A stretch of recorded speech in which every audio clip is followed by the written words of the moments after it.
comment avez-vous trouvé l'exercice de répondre à des étudiants en journalisme? Très intéressant parce que je trouve que ces étudiants avaient vraiment travaillé la question. Ils sont bien au fait des problématiques de cette élection municipale et ça m'a beaucoup intéressé. Est-ce que vous le conseillerez à d'autres candidats cet exercice? Tous doivent venir. Tous doivent venir. Et vous qui êtes justement en relation, vous côtoyez souvent des journalistes, est-ce que vous trouvez une différence entre cette génération que vous avez côtoyée aujourd'hui et ceux que vous voyez tous les jours qui sont déjà dans le métier? J'ai trouvé que les réponses étaient plus directes.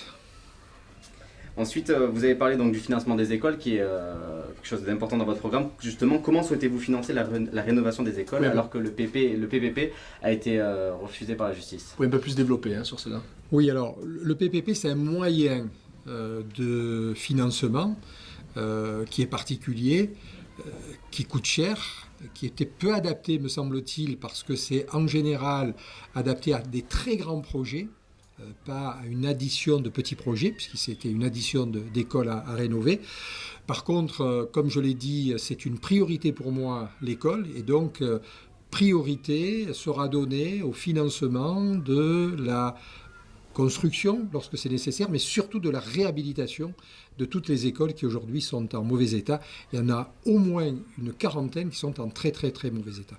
Et justement, dans une ville autant endettée, comment comptez-vous trouver cet argent?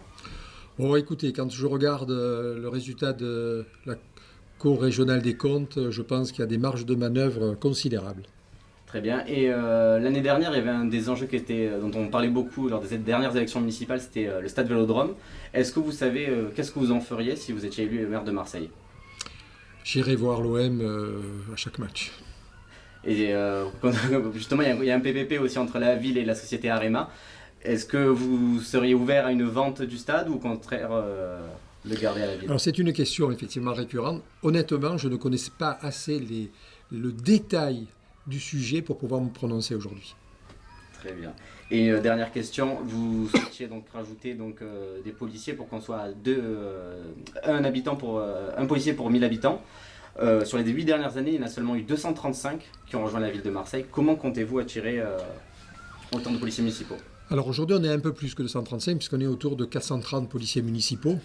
Donc il y a des ressources quand même dans cette ville et au travers de formations, on va pouvoir recruter progressivement pour arriver donc à peu près à 800 ou 850 policiers municipaux. Parfait. Très bien, merci beaucoup. Merci.